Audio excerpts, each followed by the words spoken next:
Bienvenue au cours d'entrepreneuriat.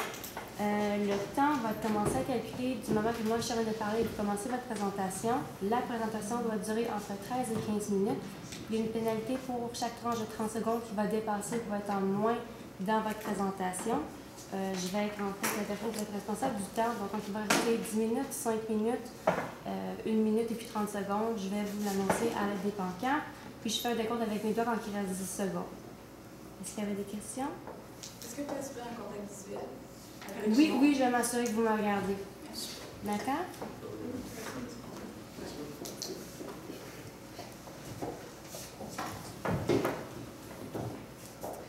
Depuis 2016, vous écrivez la saga Lexia tome 1. Pourquoi est-ce qu'on est là aujourd'hui? SN Solutions, composé de Sébastien Clécheroy, Nesrine Kéroy et moi-même Stéphanie Blais. C'est pour voir la continuité de cette saga-là, sans aller vers la tome 2. Plus précisément, ce qu'on veut chercher, sur la flèche.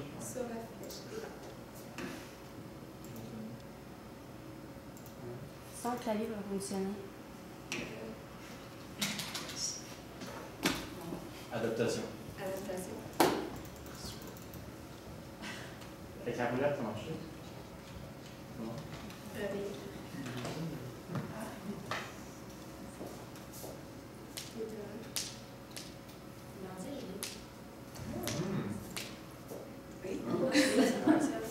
Parfait. Donc, plus précisément, ce qu'on veut, c'est proposer des nouvelles fonctionnalités innovantes dans l'optique de simplifier la vie des étudiants. Qu'est-ce qu'on va atteindre précisément avec ça? Au niveau des objectifs, ça va vraiment être... On va rester ici. D'améliorer l'expérience du parcours scolaire des étudiants, contribuer à la réussite des académiques des étudiants et finalement de travailler de pair avec les parties prenantes que vous avez déjà comme partenaires. Comment est-ce qu'on va vous présenter ça aujourd'hui?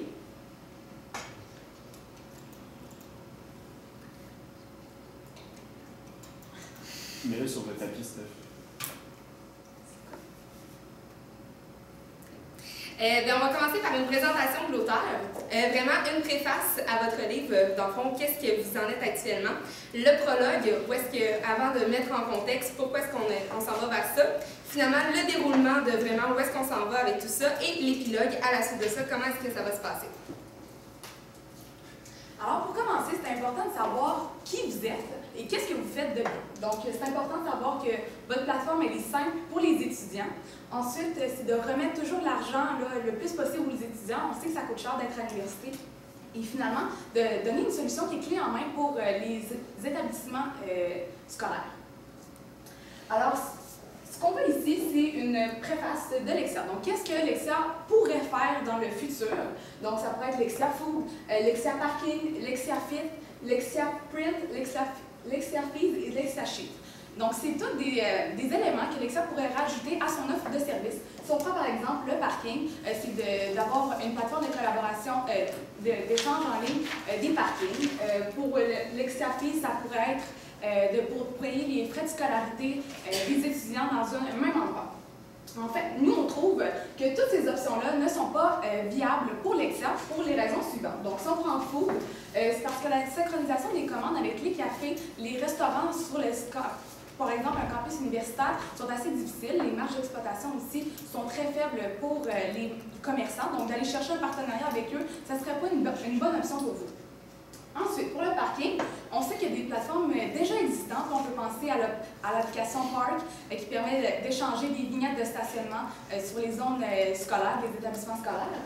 Ensuite, pour Fit, ce n'est pas un modèle qui s'adapte vraiment à l'offre de service que vous faites parce que les étudiants ne s'entraînent pas à un seul endroit, par exemple le PEPS, par exemple la salle d'entraînement du Cégep Saint-Laurent. Donc, ce n'est pas une offre qui serait bien pour votre modèle d'entreprise qui va s'appliquer dans les différents établissements.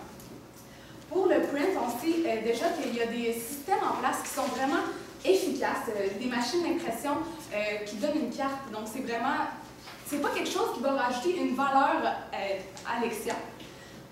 Finalement, on sait que les frais de scolarité, c'est ultra complexe. Je ne sais pas si vous vous rappelez de Pilule, donc l'application qui avait été développée pour regrouper ENA et capsule dans un même produit. et que finalement, ils ont arrêté de faire ce projet. Donc, c'est pas une option qu'on veut aller toucher aujourd'hui. On parle plus en détail de Lexia Sheets. Lexia Sheets, c'est quoi exactement? Ça serait une plateforme mobile et web en fait pour acheter tous les achats scolaires. Donc, en plus des livres que vous vendez déjà, ça serait également les stylos, les crayons, tout vraiment tout ce qu'un étudiant a besoin justement pour aller à l'école. Donc, ça serait une plateforme simplifiée qui mettrait le matériel justement, les livres ensemble et donc c'est très simple d'utilisation. Ça serait qu'est-ce qu'on envisagerait pour vous? Maintenant, le problème avec ça, c'est qu'il y a vraiment beaucoup de problèmes avec ça, c'est pourquoi on vous le recommande vraiment pas aujourd'hui. Tout d'abord, ça serait une gestion d'inventaire très complexe. Ensuite, il y aurait, notamment avec une identification RFID nécessaire, qui coûte plus de 20 000 par année. Coût d'exploitation très élevé, coût de stockage. En plus de ça, il faudrait repenser le business model, le modèle d'affaires. Si on le fait en B2B, ça serait une compétition avec les établissements déjà établis, par exemple la Coop, qui ont déjà d'ailleurs une application en ligne qui fait très bien. Si ça serait un modèle B2C, on tombe directement dans la compétition avec les Amazon, les Dollarama de ce monde, donc ça serait très compliqué. On vous recommande très fortement de ne pas aller vers ce champ-là.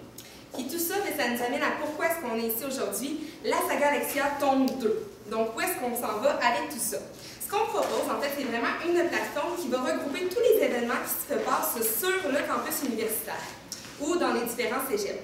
Donc, vraiment une division par faculté. Ça va être divisé par onglet catégorie vraiment sur le site web que vous êtes déjà en construction de faire. Donc, ça va pouvoir l'ajouter à ce niveau-là.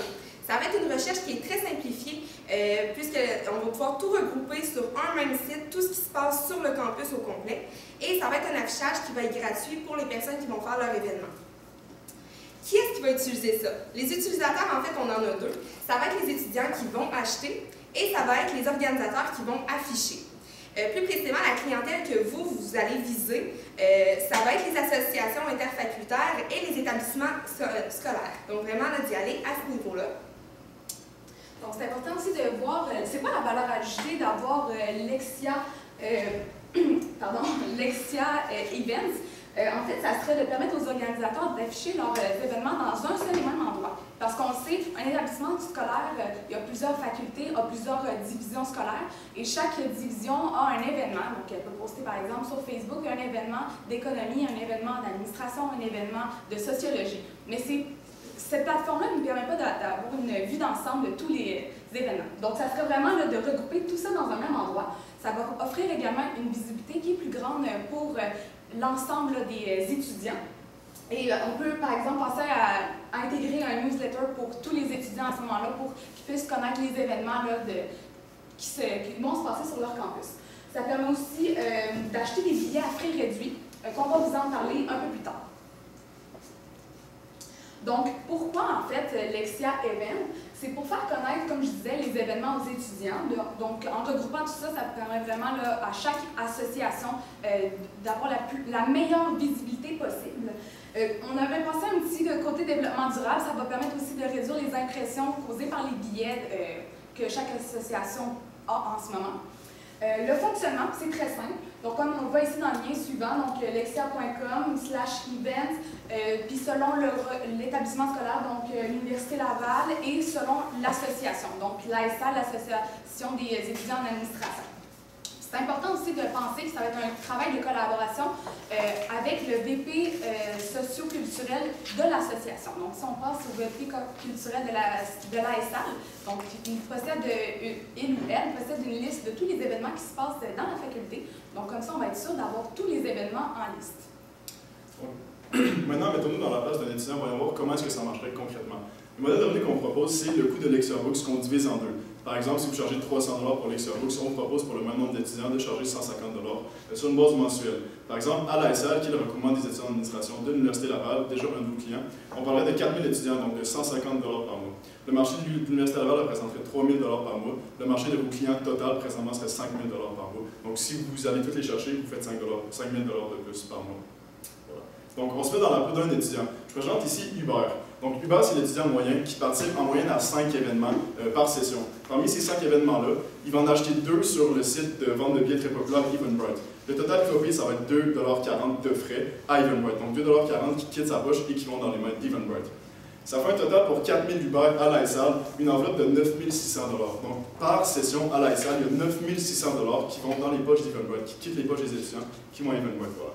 Donc, pour un événement typique, disons un gros événement, par exemple à l'ASL, on peut penser au POC, on parle de 300 billets qui sont vendus en ligne, donc c'est 360 $ qui vont à Eventbrite. Avec Lexia Events, qu'est-ce qui se passerait? On prend l'enveloppe de 9 600 $, on en redonne 6 000 aux étudiants. Donc votre mission de redonner l'argent dans les poches des étudiants juste ici. On charge, en fait, l'ASAL sur le 9 600 reçoit 3 600 $, puis vous prenez 600. Donc en fait, comment ça marche concrètement? Avec le 150 $ par mois, sur une session, les Uber vont avoir 6 000 $ dans leur poche, l'ASAL va empocher 3 000 $, vous allez empocher 600 $. Donc voilà, vous refaites l'argent. Une grosse partie de l'argent va à l'ASAL qui, on s'entend, redonne évidemment aux étudiants. C'est un service pour les étudiants. Donc, en fin de compte, au lieu que Eventbrite ait mis 9 600 $, Uber reçoit presque tout l'argent pour lui ou pour des événements destinés à lui. Donc, si on parle d'événements typiques, si on vend 300 billets, il y en aurait 135 qui iraient à l'ASAL, 225 dans les poches des étudiants. Donc, c'est vraiment le coût. Comment est-ce qu'on diviserait le coût? Voilà. Puis, donc, comment ça marcherait exactement pour Lexia Events? Donc, comment est-ce qu'on va convaincre les personnes, nos partenaires actuels et futurs? En fait, il faut juste qu'on se vende comme étant un promoteur événementiel gratuit. On offre une plateforme qui vraiment vient proposer tous les événements et ça gratuitement. C'est-à-dire que pour une association étudiante ou un organisateur qui veut mettre sur son événement, c'est complètement gratuit. Donc ça, c'est un plus à la base. Donc l'association a également plus d'argent dans ses poches à la fin de l'année. Ensuite, il y a le fait que Lexia garantit plus de visibilité avec justement en ayant, si on parle de l'ASAL, il y a 4 000 étudiants qui voient les événements de l'ASAL. Avec Lexia Events, il peut en avoir 40 000, soit tous les étudiants de l'Université Laval. En plus de ça, Lexia garantit plus d'argent dans les poches des Uber, mais également plus d'argent dans les poches des associations interfacultaires comme l'ASAL, mais également des associations étudiantes, par exemple dans la faculté d'administration, pour parler du Danemark, le Réel, etc. Puis, des pistes de vente, qu'est-ce qu'on peut faire pour vendre concrètement? Un call to action qu'on pourrait donner à tous vos partenaires actuels, c'est de faire un projet pilote avec eux pour la première session. On vous voit développer le tome 2 pour l'hiver 2019. Donc, à l'hiver 2019, on peut proposer à tous nos partenaires actuels d'avoir Lexia Events complètement gratuitement pour voir si ça marche, pour voir comment est-ce qu'on développe ça. Ensuite, on peut également approcher les regroupements des compétitions, par exemple le RIFAC, mais le RIFAC également pour les sciences et génies, pour la médecine, tout ça. C'est énormément de compétitions, c'est énormément de billets vendus à chaque jour. Voilà. Puis également, on peut penser à un modèle B2B où est-ce qu'on vendrait à des organismes externes qui pourraient afficher. Par exemple, si Desjardins veut faire une grosse conférence à l'Université Laval, on peut les charger 200 $ pour que la conférence soit affichée sur notre page, sur le site web. Par la suite, c'est bien beau ça, mais comment est-ce que ça se situe dans le temps? On sait que présentement, vous allez mettre en place déjà Lexia vraiment plus en 2018. Donc, nous, on veut vraiment mettre de l'avant le fait que vous allez pouvoir développer en 2018 les onglets liés aux associations et étudiantes. Donc, vraiment de développer un petit peu le produit, voir où est-ce que ça s'en va avec ça, parler avec Spectrum, votre collaborateur, pour voir comment est-ce qu'ils s'enlignent là-dessus. Puis, de juin à septembre, de vraiment commencer à approcher les partenaires. Donc, on veut vendre le projet pilote, on veut vraiment voir comment est-ce qu'on va aller vendre ça, implanter ça, pour aller chercher vraiment tous les étudiants le plus possible dans tous vos partenaires déjà présents. Et de septembre, par la suite, on va aller démarrer le projet pilote, puis l'expansion des partenaires. Donc déjà, quand on met en place avec le projet pilote, ça serait intéressant d'aller chercher des partenaires aussi externes pour aller chercher une source de revenus. Le fait qu'on offre un projet pilote présentement, c'est sûr que ça peut diminuer le revenu au départ. On sait que vous avez déjà 150 000 qui a été cherché là, avec votre implantation déjà faite, mais on ne peut pas aller tout puiser là-dedans. Donc, ça serait important d'aller chercher tout de suite des partenaires externes, comme qu'on parlait, comme Desjardins et tout ça, pour aller chercher une source de revenus immédiate, vraiment à court terme. Puis, si on... Comme on a un petit peu de temps, donc on a décidé d'aller un peu plus loin de ce que vous nous avez demandé. Donc, premièrement, comment on va évaluer le succès de Lexia Events comme une deuxième source une deuxième porte, du service de Lexia. Donc, on peut calculer ça par le nombre de partenaires après le projet pilote, donc après la session gratuite, combien de partenaires vont vouloir aller de l'avant avec vous. Ensuite, le pourcentage de vente qui s'est fait en ligne, donc qui s'est fait directement sur Lexia Events, le pourcentage de conversion des ventes, le nombre d'événements qui sont publiés aussi, donc c'est un bon indicateur pour savoir le succès de Lexia Events, et finalement le trafic organique, donc combien de personnes sont allées sur l'onglet Lexia Events. Besoin RH, on prévoit un peu l'avenir, on croit que Lexia Events a sa place sur le marché. Donc, peut-être de penser à un coordonnateur aux événements par faculté, donc une personne ressource qui sera un étudiant, par exemple, qui pourrait être le pied à terre de Lexia dans l'université. Donc, sa liste de tâches serait comme d'approcher les VP socioculturels, comme je mentionnais tout à l'heure, pour s'assurer d'avoir tous les événements, de communiquer avec les associations, donc ça va être le coordonnateur qui va s'assurer d'avoir une communication avec eux, d'assurer le partage des informations, de présenter la marque aussi, de représenter en fait la marque Lexia au sein de l'université pour que votre compagnie évolue même après votre passage à l'université. de supporter les associations. Puis on a fait une estimation, ça sera environ 5 heures par semaine pour un salaire de 12 de l'heure.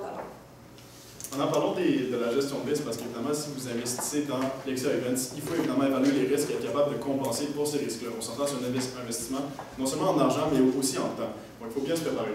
Tout d'abord, s'il y a un manque de participation des associations étudiantes, c'est vraiment important d'utiliser vous-même, donc les promoteurs, pour aller vendre. Et qu'est-ce qu'on va faire? On va démontrer l'économie. Donc, comme je vous ai parlé auparavant, c'est-à-dire qu'au lieu que les étudiants dépensent 9 600 qui vont à Eventbrite, on leur redonne 6 000 dans leur poche, puis 3 000 qui vont directement à l'association. Donc, tout le monde fait plus d'argent dans le cas de l'université. Également, l'impact développement durable qu'on peut vraiment mettre de l'avant, qui est très intéressant.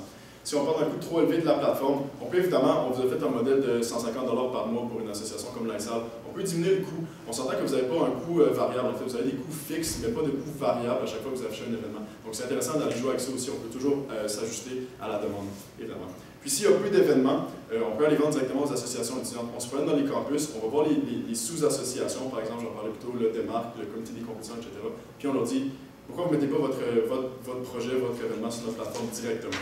Voilà. Puis s'il y a une participation faible aux événements, c'est-à-dire que si les gens passent plus, par exemple, par Facebook ou par Eventbrite encore pour aller acheter leur billet, on peut tout simplement investir dans du marketing web. Donc le fait qu'on vende le billet, en fait que les frais d'utilisation, les frais d'achat du billet vont être moins chers, on peut utiliser ça justement pour vendre plus auprès de l'étudiant. Voilà. Par la suite, parlant de marketing, les possibilités marketing qu'on a pensées justement pour faire connaître cette nouvelle fonctionnalité-là de Lexia, c'est vraiment une vidéo explicative destinée aux organisateurs d'événements.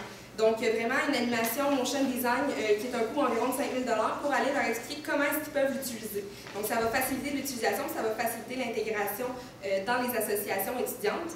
Finalement, s'associer peut-être avec un événement ou un organisme d'envergure. Donc, si jamais ça n'allait pas assez, c'est vraiment d'aller chercher un partenaire majeur pour avoir un impact plus grand sur les étudiants.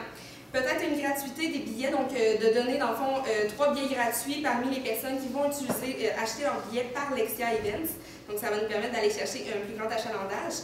Puis un gros potentiel de marketing de contenu à ce niveau-là à faire valoir. Alors aujourd'hui, on vous a présenté Lexia Events, c'est le tome 2 de Lexia. Nous, on est SN Conseil, on est prêts pour peut-être une future collaboration après Lexia, un tome 3. Wow! Donc, on est prêt à répondre à une période de questions. Merci. Merci beaucoup. On va se le dire, vous êtes allé beaucoup plus loin, ce que j'ai énormément aimé. Quand on pose la question, c'est pas seulement que vous avez amené une solution, c'est que vous avez dit pourquoi toutes les autres ne fonctionnaient pas. Et il y avait une structure assez remarquable, je dois le dire, puis on va vous complimenter là-dessus parce que vous êtes allé vraiment plus loin que les autres. Pour tout ce qui est gestion de risque, RH, etc. Il y a une chose par contre que je suis surpris que vous ayez pas avancé, c'est que votre modèle de coût, de revenus, de partage de revenus, association, c'est super intéressant. Et ça, il faut le financer quand même. Vous êtes au courant que ce qui a déjà été financé, c'est tout pour la plateforme, juste pour Lexia, puis les livres. Donc comment vous faites pour financer ça? C'est une excellente question. En fait, on n'avait pas exactement les détails du coût de la plateforme actuelle, puis on sait que Spectrum Media est actionnaire, donc on ne savait pas exactement comment se partagent les coûts versus les parts de la compagnie, donc c'est dur pour nous de nous avancer. Si on parle d'une plateforme comme ça, qui serait uniquement une plateforme web, mais qui peut être développée en application mobile, le coût de développement de la plateforme, si on faisait affaire avec une entreprise externe, peut être autour de 10 000 à 20 000 $. Maintenant que Spectrum est actionnaire de notre plateforme, c'est difficile d'évaluer le coût, il va probablement être vraiment réduit, mais du fait qu'on a déjà une enveloppe pour le tome 1 de 150 000 $, puis qu'on a déjà des ventes prévues pour plusieurs années, on est capable d'aller puiser là-dedans pour vraiment investir directement. Donc on parlerait d'un coût qui n'est pas nécessairement trop élevé du fait qu'on a Spectrum avec nous, mais on ne sait pas exactement, c'est dur à chiffrer. Si je peux me permettre de rajouter à ce niveau-là, c'est sûr que aussi qu'est-ce qui peut être implémenté, c'est de continuer dans le même modèle d'affaires que Spectrum, le modèle Apollo 13 Prone, qui est d'aller chercher un gros partenaire, dans le fond, de leur offrir pour aller chercher des liquidités rapidement, avec un gros contrat en échange d'une licence à vie. Puis à la suite de ça, ça nous permet d'aller chercher les liquidités pour commencer la chose, puis après ça, vendre plus les licences à long terme. Ça répond très bien. Au niveau de vos besoins en RH, est-ce que ici, votre estimation, c'est juste pour l'Université Laval? Non, en fait, on parle dépendamment du nombre d'étudiants à couvrir. On parle, par exemple, si on a 40 000 étudiants à l'Université Laval, environ 20 assos interfacultaires, on peut penser à peut-être 5 coordonnateurs. Donc, 5 coordonnateurs sur le campus qui travailleraient un total de 25 à 30 heures par semaine. Donc, juste pour l'Université Laval? Oui. Ouais. Donc, on utilise ça par le nombre de cégep, dans l'université? Mais c'est vraiment une optique long terme à ce niveau-là. C'est quand le produit va vraiment être développé et qu'on veut avoir une voulez avoir une présence partout, tout le temps, que là, ça devient l'utilité d'avoir un coordonnateur. Donc, ce que vous suggérez, c'est de commencer avec l'Université Laval, puis ensuite de transposer le modèle ailleurs. Ouais, en fait, c'est... J'essaie de comprendre parce que 5 heures semaine, En fait, c'est tout ce que vous dites, pour le besoin à long terme. C'est C'est pour le besoin à long terme. Ce qu'on veut que le coordonnateur fasse, c'est qu'il soit notre pied dans par exemple, l'ASA, puis qu'il fasse une communication bidirectionnelle. Donc, il n'y a vraiment pas de problème à ce niveau-là. Donc, au niveau de toute l'Université Laval, ça va être de faire ça avec toute l'université. Donc, le représentant va se promener à l'Université Laval pour effectuer ce travail-là. Maintenant, pour ce qui est d'où est-ce qu'on commence, on a des partenaires actuels, c'est eux qu'on va approcher. Si l'Université Laval est partante, on sait qu'on a déjà un bon appui de l'Université Laval, donc si elle est partante, on va vraiment de l'avant avec eux. Maintenant, on ne pense pas que pour la première année, on va nécessairement avoir besoin de des coordonnateurs. C'est vraiment quelque chose qu'on a prévu s'il y a un besoin. Donc, si vous voyez qu'il y a un besoin, il y a un moyen de communication, on vous propose ce qu'on vous a proposé. Donc, le coordonnateur qui va faire exactement les tâches qui sont mentionnées. Le nombre d'heures semaine, c'est vraiment pour débuter. C'est sûr qu'évidemment, si jamais on voit que c'est une trop lourde tâche, ça peut toujours être évalué. C'est vraiment une estimation de ce qu'on a donné là. Moi, je veux savoir, c'est qui va payer le coordonnateur? Est-ce que c'est nous ou c'est l'association étudiante? Ça va être à déterminer, en fait, dépendamment de si le coordonnateur est avec l'association étudiante, on peut le laisser là, mais c'est sûr que le but de Lexia, ça serait de... Puisqu'il représente la marque de Lexia, ça serait mieux que ce soit en fait Lexia qui paye. Maintenant, ce coût-là peut être déduit de vos revenus ou vous pouvez augmenter vos coûts, votre charge, en fait, s'il y a un besoin de coordonnateur. Parce que c'est notre employé, dans le fond. Ça vient comme votre employé. On pourrait dessus, par exemple, le dispatch à quelque part d'autre? Absolument, on peut l'utiliser à plusieurs sources, dans le sens que il pourrait y prendre avoir 5 qui couvrent tout ce qui est la ville de Québec, l'Université Laval, les cégeps, etc., puis quelques-uns à Montréal. Donc on parle, c'est vraiment en fait des représentants, parce qu'on sait que si vous êtes deux pour couvrir toute la ville de Québec, plus Montréal, plus Sherbrooke éventuellement, c'est assez compliqué. Donc c'est d'être un peu partout en même temps, c'est pour ça qu'on propose le coordonnateur. Un peu comme Red Bull fait, Exactement. Il y a beaucoup d'événements gratuits. Comment vous allez gérer? Parce que là, vous, votre modèle est basé sur une vente de billets, mais il y a beaucoup d'événements gratuits. Oui, il y a beaucoup d'événements gratuits en fait, mais c'est que nous, il faut savoir qu'on vend en B2B. Donc, notre revenu n'est pas affecté par le nombre d'événements gratuits. Pour ce qui est des événements gratuits, le coût reste évidemment de zéro. Donc, l'étudiant qui veut acheter son billet, le coût va être de zéro. Puis on le voit beaucoup pour les événements actuels, il faut quand même aller réserver sa place, même si le coût est de zéro. Donc, ça marche de la même façon. Puis les gens vont mettre l'événement sur Lexia à cause de la visibilité, en fait. Puis ils cherchent un peu des revenus.